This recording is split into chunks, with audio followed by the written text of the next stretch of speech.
सरस्वती का दिन, जिस दिन जो बच्चा पढ़ने में कमजोर होता है उसके हाथ से बसंत पंचमी के दिन सरसों के 31 फूल शंकर जी को चढ़ा दिए जाते हैं तो बच्चा पढ़ने में अव्वल निकल जाता है। उसके बच्चे को कभी नहीं कहने बैठ, वो खुद बैठेगा। केवल आज बसंत पंचमी का दिन, एक ही दिन चढ़ता है। और बाकी के सरसों के फूल आपको मालूम है कि रोग मुक्ति के लिए तो होते ही हैं। ये तो आपको पहले भी वर्णन किया महाराज कि जब कोई एकदम रोग आ जाए और डॉक्टर एकदम बोल दे कि ये रोग भारी आ गया है और इसकी जांचें जाएंगी और फिर ये कुछ भी हो सकता है, तो क्या करा जाता था कि 108 सरसों के फूल लाकर तुरंत शंकर भगवान को चढ़ाए जाते थे महाराज।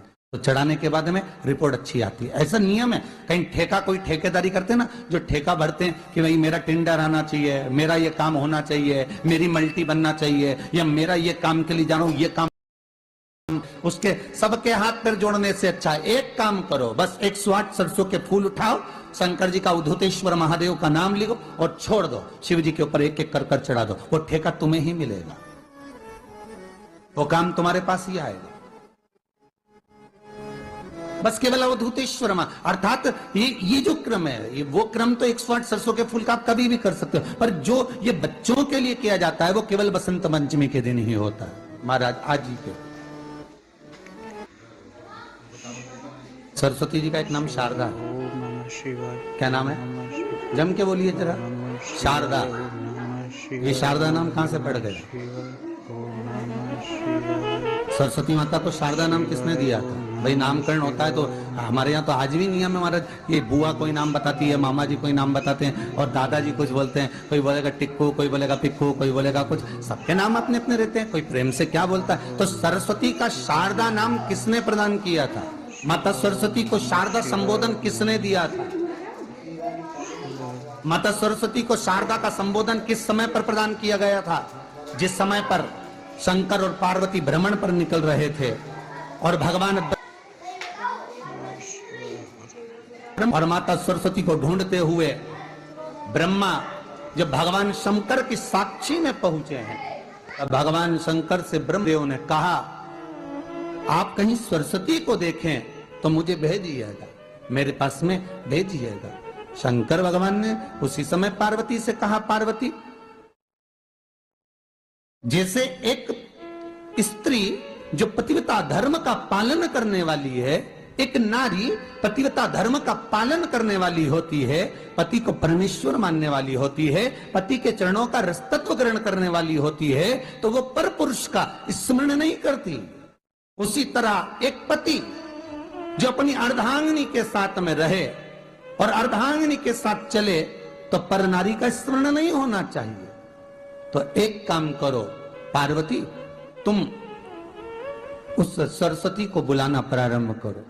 अब पार्वती जी ने कहा सरस्वती तो मेरी बहन जैसी है, सरस्वती तो मेरी सखी जैसी है, अब मैं उसको अगर बुलाऊं, आवाज दूं, अच्छा नहीं लगेगा। तो माता पार्वती जब ढूंढते ढूंढते ढूंढते ढूंढते शंकर भगवान के साथ में भ्रमण करती करती पहुंची, तो क्या देखती है माता पार्वती कि एक सरोवर के पास में माता सरस्वती बैठकर सरोवर में अपना मुखाग्रविंद देख रही थी। श्वेत वस्त्र था मेरा माँ का और बड़ी सुंदर गले में माला पहन रखी थी माता सरस्वती ने, और एक सरोवर में माता सरस्वती अपने मुख को जब निहार रही हैं, उस दर्पण के भाव में अपने प्रतिबिंब को देख रही हैं, तब उस समय पर माता पार्वती ने कहा,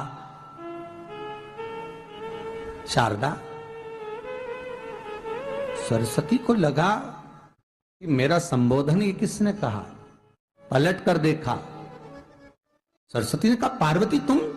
हाँ, मैंने तेरा जो दर्पण में प्रतिबिंब देखा है, तेरा स्वरूप देखा, पर तू इतनी सुंदर है, इतनी सुंदर है, पर तेरा जल में जो स्वरूप देखा ना, वो नीला दिखाई दिया, थोड़ा सा श्याम दिखाई दिया, इसलिए मैंने तुझे शारदा कह दिया। आज भी हमारे मध्य प्रदेश के कटनी और सतना के बीच में मैहर में आज भी शारदा भवानी विराजमान है महाराज।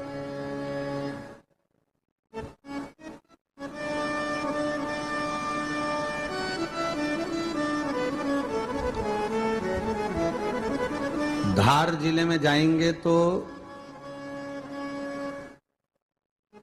बाग क्षेत्र में मां बागेश्वरी, मां शारदा आज भी विराजमान।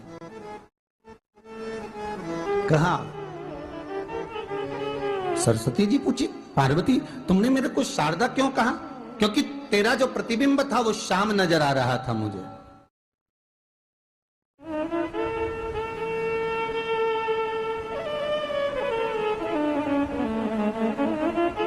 उस प्रतिबिंब को देखकर मैंने तुझे शारदा का संबोधन दिया। तुम्हें ब्रह्मा जी बुला रहे हैं। सरस्वती ने कहा, पार्वती मैया दीदी, आपने मुझे जो नाम दिया है, जगत के लोग, संसार के लोग मुझे इस नाम से जब पुकारेंगे तो ये शारदा, ये सरस्वती स्वयं उसके कंठ पर, उसके मस्तिष्क पर सदा विराजमान रहेगी, ये शारदा बनकर। इसलिए हमारे स्कूलों में, हमारे काव्य ग्रंथों में, हमारे जो कविगण रात्रि को जो काव्य पाठ करते हैं, कविता का स्मरण करते हैं, वो सरस्वती की वंदना नहीं करते, हे शारदे मां, शारदा की वंदना करते।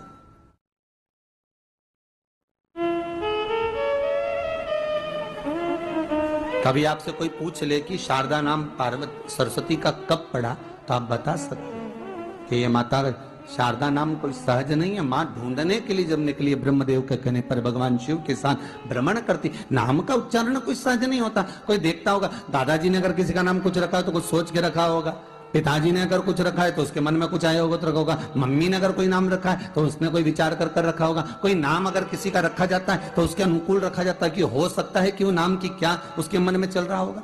तो शारदा का संबोधन कोई सहज नहीं है। माता सरस्वती का एक नाम शारदा हुआ, इसलिए संबोधन में सरस्वती कम शारदे मां ज्यादा बोला जाता है। आप शब्द पाठ कर लो, नाम जाप कर लो, स्मरण कर लो।